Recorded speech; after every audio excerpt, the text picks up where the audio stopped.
Good afternoon, everyone. I trust that everyone had a good lunch, and yeah, we'll dive into our topic. At first, when we got this topic, we were wondering who chose this topic. But obviously, after looking at it, giving it some thought, it's a very relevant question, and it's a pertinent question, especially addressing some of the solutions that we have to implement in the storage market. Particularly what I want to reiterate, just from the CEO panel, we obviously cannot have one cookie cutter solution for all the different sectors. So that being said, we need to look at all these solutions with that in mind and what problems are we trying to solve. So my name is Prince Kuimba. I currently function as the technical lead at Phil and Green Energy. And together with me is my panel that is comprised of renewable energy greats. These are not only just great people in the renewable industry, but they are also leaders in their various sectors. So please help me to welcome them, and I'll just allow you to introduce yourself, name, role, and then before we dive into our topic. Thanks, Prince. Gabriel Cruz, Head of Engineering for Empower. Empower is an EPC in the CNI space and the small utility market.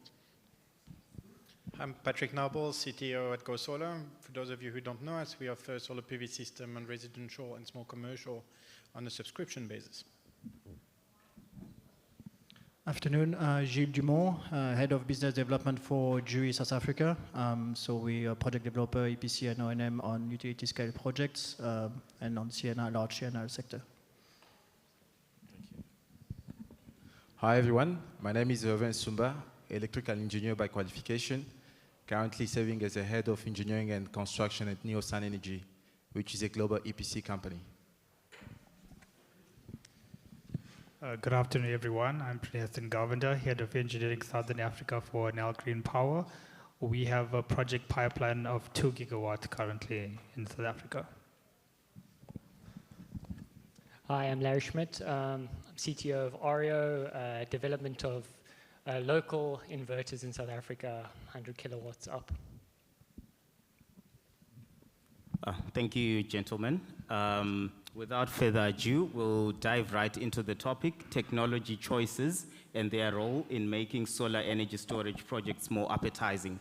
So to help us break the ice, I will maybe ask Gabriel Cruz just to maybe lead us into the topic. What are some of the challenges that we're trying to solve, and what could have possibly led to this topic that we have here today?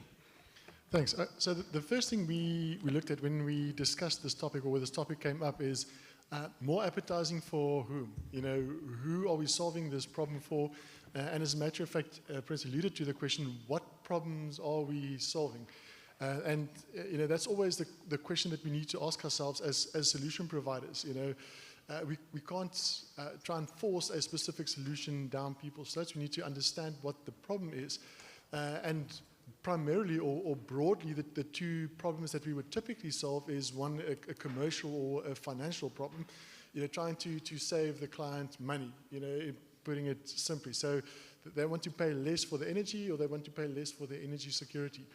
And that comes in the form of the bills that you pay to your utility, whether that's a municipality or ESCOM, or whether it's spending less money on your diesel bill for your generator. So that's mostly a commercial problem that we're trying to solve.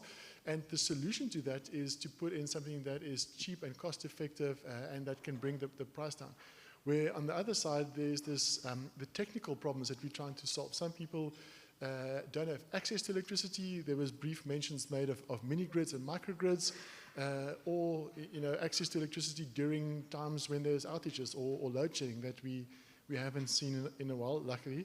And then it's a question of, you know, what technologies do you put in that can provide you with a reliable, robust or redundant supply that you would not have had in other instances. And the technology choices that you make for those types of solutions are going to be very different than the technology choices that you make for a cost-saving benefit. Now, unfortunately, when you get to a client, they typically say they want a project that does everything. It solves all their problems. They want the best quality hardware, the best tech, and they want the cheapest solution to save them, the largest amount of money, which unfortunately is impossible. You can do one or the other mostly. So that's where we sit. And I mean, it has been mentioned many times during these discussions earlier. There's a lot of education that goes on, during this process, especially in the sort of preliminary or pre-feasibility stages of the project, educating your clients as to what is the reasonable expectation from the different technologies that they can get from their suppliers. Thanks, Gabriel. Yeah, just to reiterate as well, we came with some ideas that we wanted to speak about on this topic, but obviously with all the panels talking and sharing their insights, it's become quite obvious that it's something we cannot really separate. It's all joined together, so we cannot look at it separately, the cost, the technology, all these problems we're trying to solve. So maybe, thanks Gabriel for that, maybe I'll ask Larry to just give us some insight of why choose storage for these projects and what are the issues we're trying to solve with storage versus no storage. So I'm just going to look at it a little bit from a more technical aspect, and probably as solar penetration increases on the grid, how are we going to face other technical challenges? So the achievable solar penetration without any sort of physical grid stability enhancements is 25%. As soon as you go over 25%, you're going to have to add physical. Already from 10%, you've got to add rules and regulations in order to put solar onto the grid. There's a very good, easy fundamental reason for this is obviously the grid is a rotating mass. This rotating mass has inertia. This inertia is actually governs our frequency. It's quite, if you look at the US, they've got a nice 60 hertz. Us, we're all over the place. But in any case, so the rate of change of frequency, as you decrease the inertia, as you penetrate with more renewables, the rate of change of frequency increases. What happens is you get a collapse of stability of the grid because your downstream protection trips. We got a big transmission line problem in South Africa where transmission lines are very long. This creates weak grid criteria.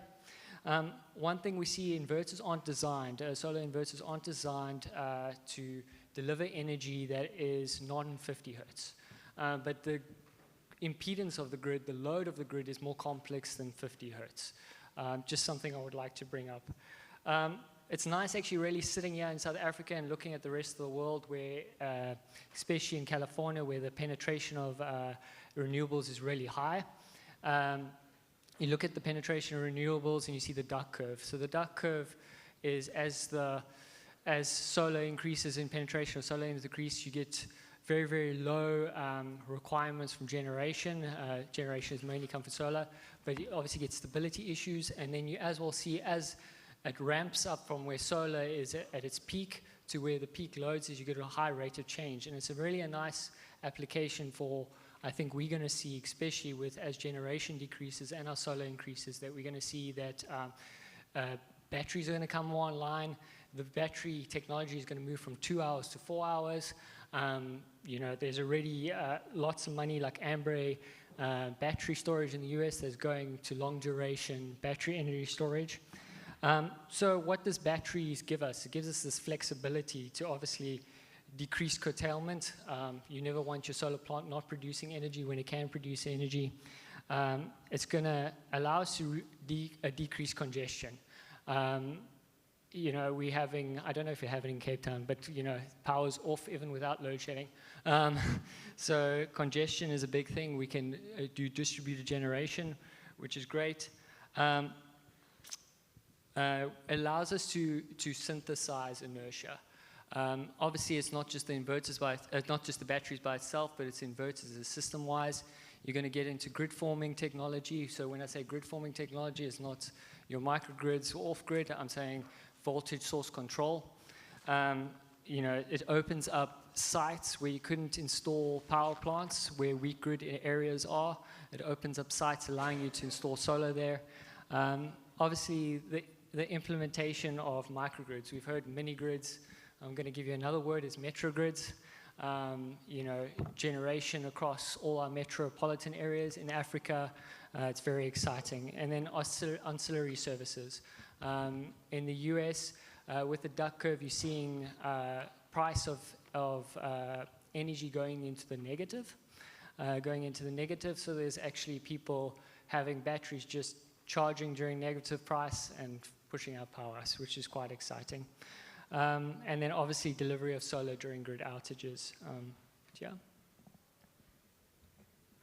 Thanks, Larry. It's quite obvious that, yeah, we've got some people that see electrons on the grid. So thank you for that detailed breakdown of what happens. So maybe just to also reiterate on this inertia topic, it's quite important to understand that just like someone riding a bicycle, when you pedal and you allow yourself to coast and you don't have to pedal, but the bicycle carries on going, gives you time to adjust or to breathe. It's similarly what happens with the inertia on the grid. It's a big rotating mass of synchronized generators. And yeah, that inertia just allows us as maybe grid operators to react to whatever abnormal conditions that are happening. So it's kind of a grace period. So it's quite important to understand that storage provides us this capability, and it's of course got its own limitations. So thanks, Larry, for that. What I'll just try and maybe do is just introduce the next component that we're going to dissect into. So we've obviously got an understanding of storage, and now what problems are we trying to solve? So helping us to actually understand the components that make up a storage system is Patrick Nabel from Go Solar, just to help us what are the different components that make up a solar system, and obviously dissect into the choices that affect what we end up going for. Happy to chat about that. I'm not going to surprise many people, but obviously you have solar panels as a start. And then you will have your inverter. You can choose to put a battery if you want to have a hybrid solution with some storage. Battery has several purpose, obviously. And if you look at the residential space, it used to be mostly for load shedding protection. That was never our motto. Load shedding protection is a bonus of having a solar solution. Having the battery is to manage your tariff, is to manage what you get out of the system and all of it. The components that we speak about less is the bill of material, everything that has to do with the mounting structure, trunking, cabling, breakers, all of it, and the install fee. So if we look at where we were not long ago, and you split on the fee, 4 big components, at least in the residential space, panel, battery, inverter, and then the rest, it's about a quarter each, rounding up a little bit to make it convenient. Now, obviously, the panel prices have more than halved in the last 12 months. The price of batteries have nearly halved in the past 12 months. Inverters are much cheaper now than they were 3 years ago, and the quality has improved. So it means that the split in cost between components has changed. Now the installer fee is becoming the large part. So the installer fee, you work at it in 2 ways. Obviously, you want to improve it and you want to reduce it, but at the same time, we have a responsibility, a joint responsibility as an industry to make sure that every site goes very well. If it doesn't, then you have, for you on pocket, you need to have several truck rolls, but you're also going to have an unhappy customer, and that unhappy customer is going to mean that the neighbor is going to be unhappy, and then we lose a customer for the industry as a whole. So it's about managing that transition in getting good install, while at the same time scaling up, standardizing, making sure that they happen as quickly as possible, training installers to make sure that they are nice to customer and they behave nicely in their home, and that kind of challenge is the Thanks, Patrick. Maybe just a question to you.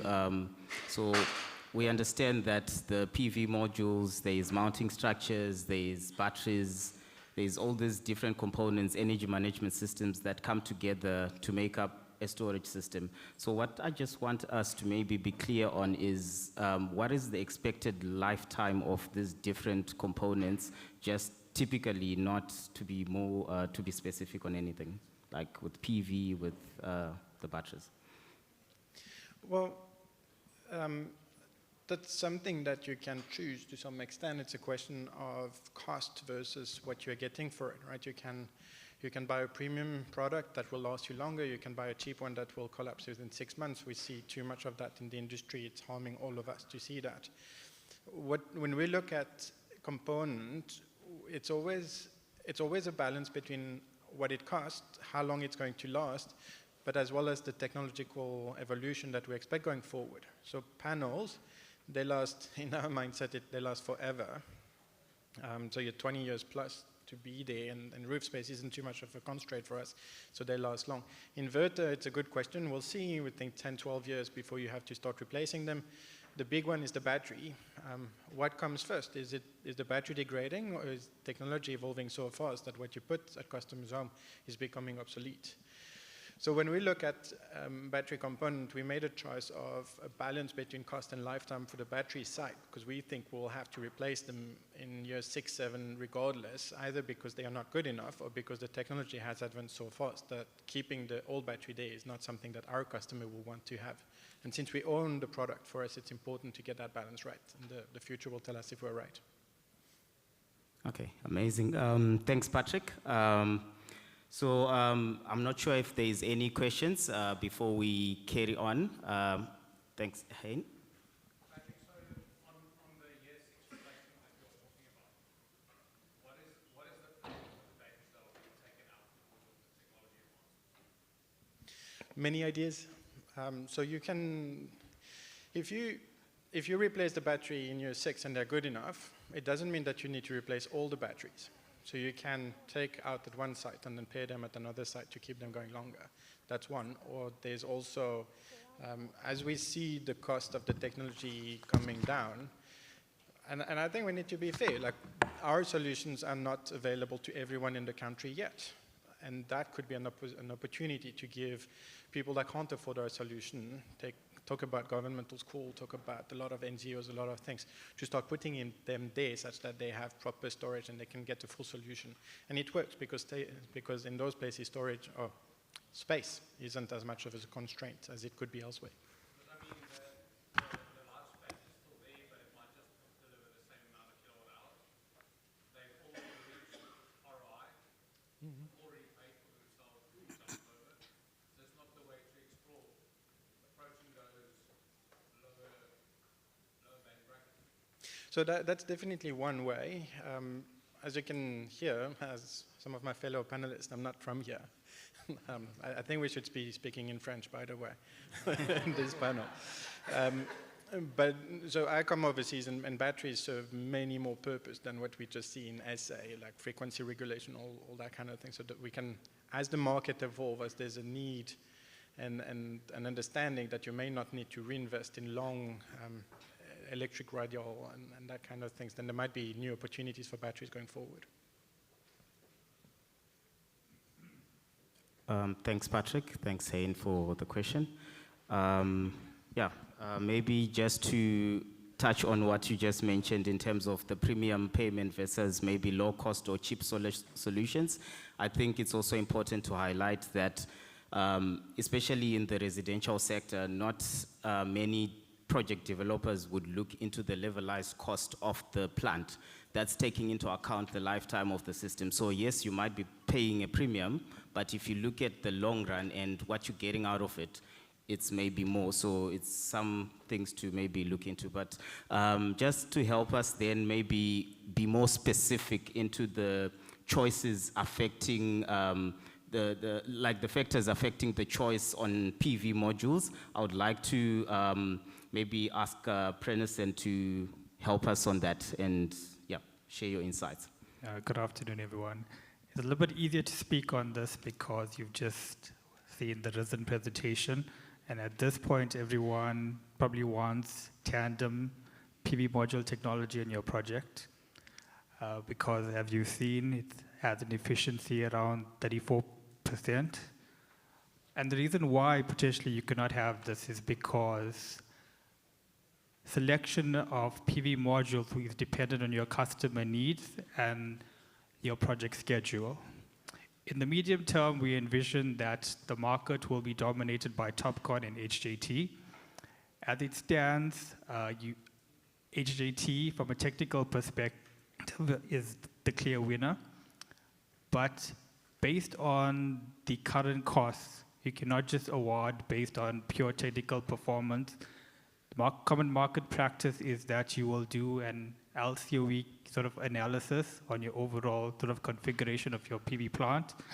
And currently we are seeing, because of the higher costs related to HJT being a completely different PV module technology, there are higher costs associated with that technology. Hence, it really is a very project-specific sort of selection when it comes to whether it's TOPCon or HJT.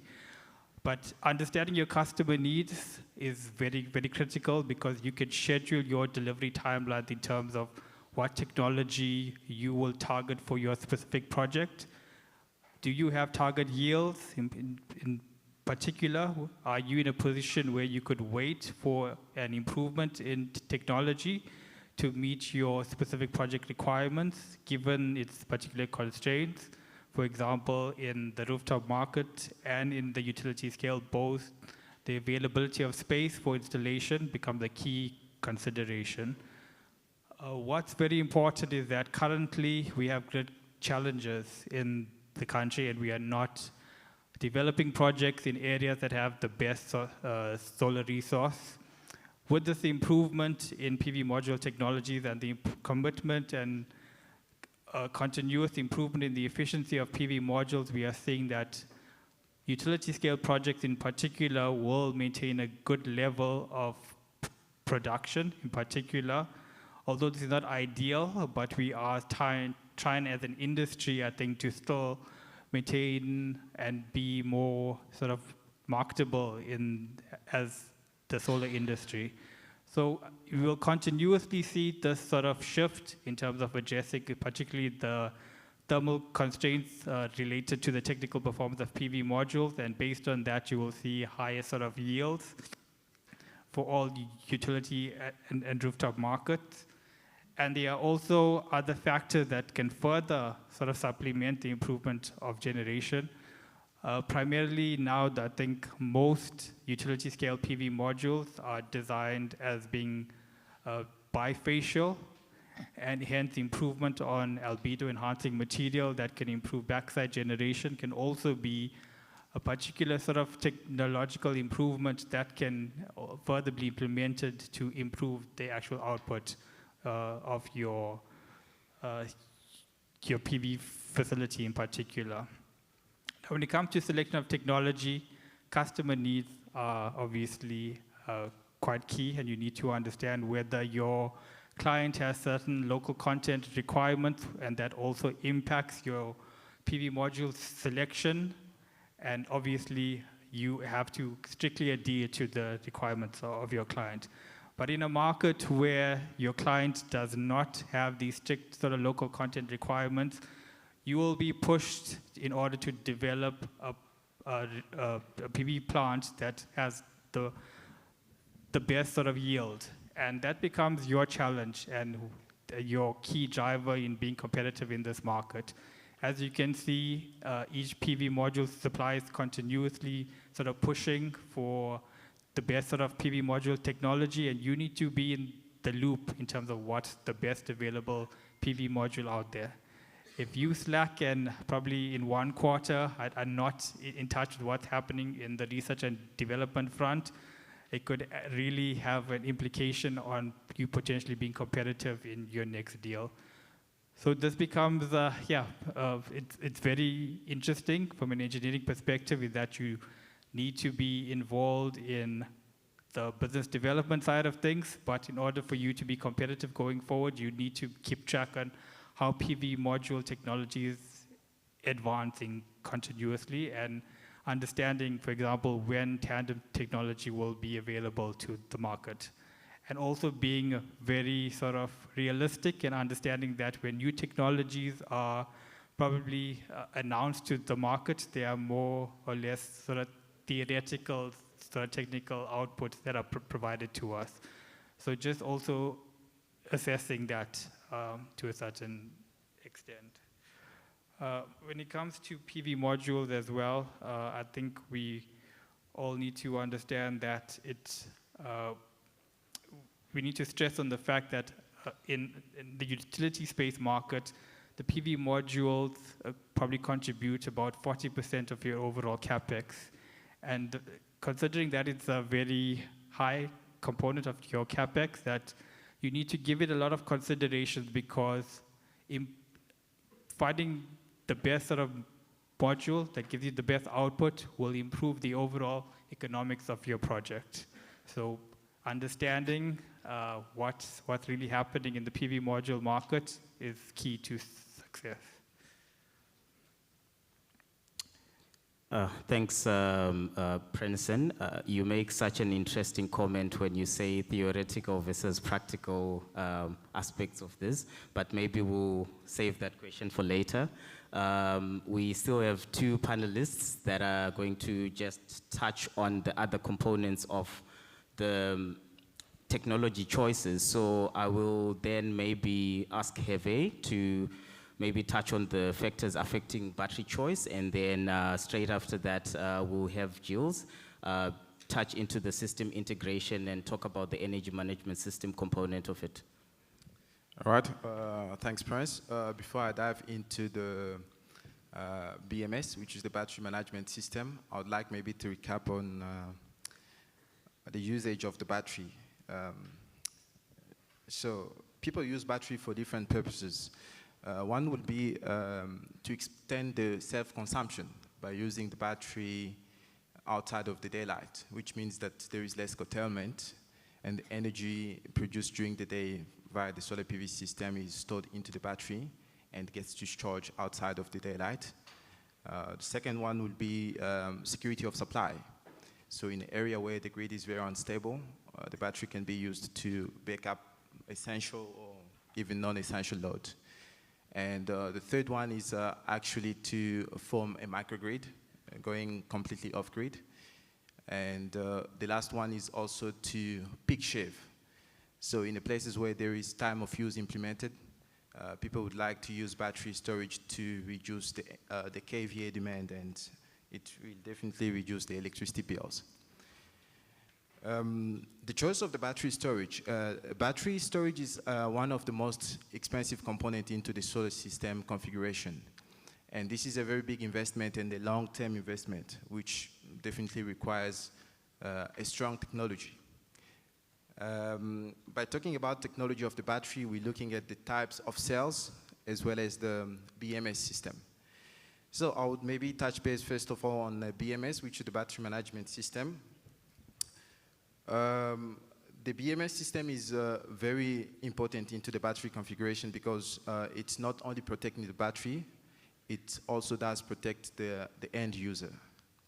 So how do we recognize the best BMS system into the battery setup?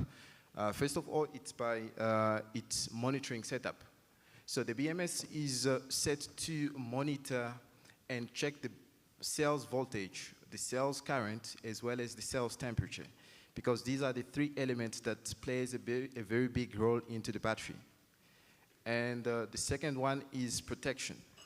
So the BMS should be able to protect the cells against, number one, overcharge, number two, over discharge, number three, overcurrent, and number four, it's definitely temperature, because the battery needs to work within the specified temperature range specified by the manufacturer. Then if we want to look at some of the advanced features of the BMS system, we talk about the balancing. That means that we have to balance, the BMS need to balance the charges across the cells in the battery. Why? Because we try to avoid some of the cells being overcharged and some being over-discharged, or some getting more current pushed in, and then this actually damage the battery and reduce the lifespan of the battery. The second one would be the thermal management. This is protecting the battery against overheating. So the BMS should be able to regulate the temperature within the battery setup. And the last one is a state of charge as well as the state of health. This actually helps for us to put up in place a preventive maintenance for the battery, to know exactly when we want to intervene, when we can be able to service and provide the operation and maintenance of a battery system. Then we have got another feature, which is the fault detection and isolation. The BMS should be able to detect the fault and isolate the cells that have got an error message so that it doesn't spread across the other cells. Then let's move into the chemistry of the battery cells.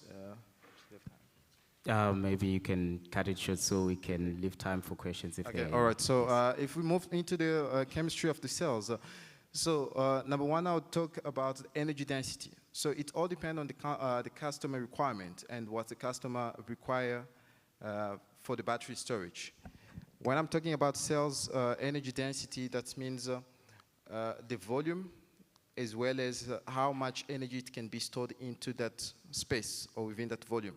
For example, for lithium-ion battery, you can be able to have a bigger battery, but in less volume, compared to lead-acid battery, where you have to have a very big battery. If you want maybe a 50 kilowatt hour, that will be a huge battery and quite heavy. And then we're looking at a cycle life. So with, for example, lithium-ion battery, you can have up to 8,000 cycles. That means that you can discharge it every single day for 10 years, and then you still have about 80% of the maximum capacity.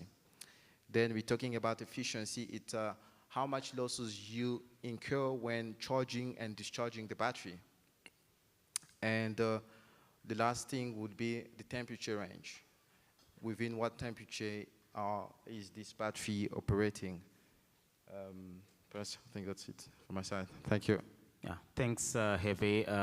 Yeah, we'll then hand over to Gilles just to touch on the EMS. And just that being said, I would just like to mention as well that from there, we'll be concluding the topic where we'll be looking into the future trends of the technology as it evolves. Right now, it's quite clear that these technological advancements are actually appetizing because there is more protection, there is more features to help you justify such huge investments as well. So, Jules, I will hand over to you on that. Thank you. Afternoon again. So on the energy management system, the first question you need to basically ask yourself before you choose a solution is to find out which energy you're trying to manage and how many sources of energy you're trying to manage. Which in most of our projects, I mean, we work with ABB and Siemens quite closely on all our projects. Depends on what the client's requirement is, what the clients already have in place. If you take a grid tie system, which is just a pure battery system to grid tie, your energy management system is quite simple. But when you start integrating with HFO engine, diesel engines, multiple source of renewables, solar and wind, then you need quite a robust system that can actually take all the control and all the information from all of these source of power. So the most thing that you must take in consideration first is like how sure you are that you can actually receive all this information in time and analyze them in time. Because you need to respond as fast as you can in terms of your battery system, how much you want to reply. So you need to have redundancy in terms of your energy management system to make sure that if one signal fails, you still have signal from the relevant information that you have.